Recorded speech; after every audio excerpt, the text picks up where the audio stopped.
27 years in prison, been out 8. Now, these are words that mean something totally different in prison than it does in the free world. And you will never know it. Number 1, Pac-Man. Now, Pac-Man out here is like a little game.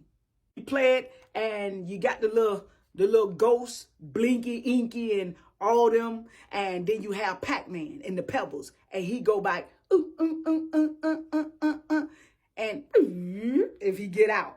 So he's eating the little pebbles. So out here, it's just a little game. In prison, Pac-Man is nowhere near the little Pac-Man that eats the ghost. Instead, Pac-Man is the little person that eats every person. Pac-Man in prison means a person that goes from woman to woman, chopping, chomping. You get it? So they can't stay with just one person. They just can't eat one ghost.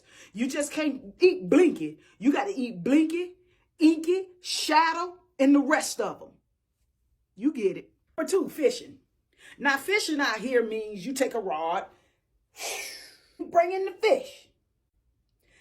But fishing in prison is you take a sheet and you rip it up real fine. Tie it together. Take a long line, like a fishing line.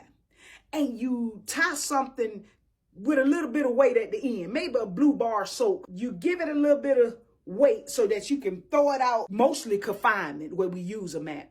In the confinement, where everybody's locked in the cell, but you got like that much room under your door. So you take it and you slide it. And you can hear it sliding on the floor. Your mission is to get it to go down to somebody else's room. And what happens when it goes down there, they grab it in, they grab the bar soap and whatever they're trying to send you, they hook it to the end and you reel it back in. And that's how you get your contrabands, your cigarettes in confinement, bar pens from each other, bar deodorants from each other, envelopes and stamps for people that didn't come in. And then sometimes there are people in there that don't have food, so they borrow food and they reel it back into their room. Number 3, slider. Now, slider out here is like a little sandwich. But slider in prison, that's a thought. You know what I'm saying? Or somebody that cheats. Now, you got a girlfriend, but you over here slide the next female. Or you go with one girl in this dorm, but then you stay in a whole totally opposite dorm.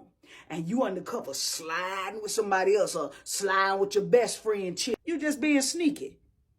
You being a little thought. You being one of them little HOs. You feel me? Number 4, a brick. Now, a brick out here is just some hard cement, and you build with it. But a brick in prison is like a tater tot. You take a bag of chips, you put some soup in it, you put some beef and cheese stick and some cheese and all that stuff in it.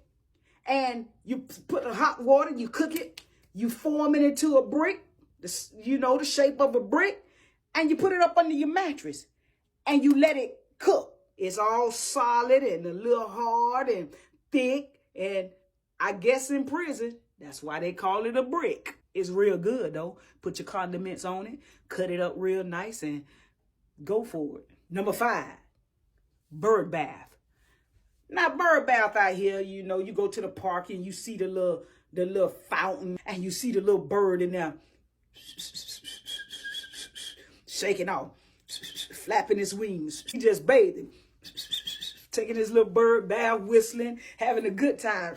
And there, bird bath is, and we do not have access to a full shower.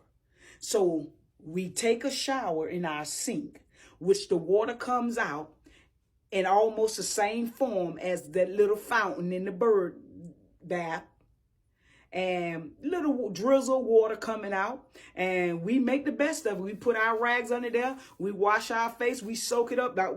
Actually, we'll take something and stop up the sink until it takes about an hour or so to fill up, and we take our bird bath. We soap up real good, get the soap all over us, stand on the floor, take it, fill up, take about hours to fill up the cup, pour it all over us. We have to take bird baths because we don't have access to a full shower. What the water is, we take a bird bath and it suffices. Clean up the water when we finish. I actually take the water and clean the floor with it. That's a bird bath. Number 6, a pancake. Man, pancake is one of my favorite foods. Put your syrup in your butt on it. Pancake in prison is somebody who's not sure of who they want to be. For instance, you take a dominant woman and she's supposed to be playing the dominant role. But then she meet another dominant woman that's attractive. All of a sudden, she becomes feminine. So this woman, the role she plays is contingent on who she's attracted to. So she flip-flops. 1 minute she's a dominant, 1 minute she's a straight up femme. She don't even know who she or what she want to be. She flip from side to side. She flip-flop. She's not a stud. She's not a femme. She's a pancake. So if she's attracted to you today and you're dominant, she's a femme. Tomorrow if she lay eyes on a femme, then she step all out hard. Bandana all on, shades on. She don't know what she want to be. Straight up pancake. Spent 27 years in prison. Been out 8. Words are totally different in prison than they are out here. Y'all be blessed.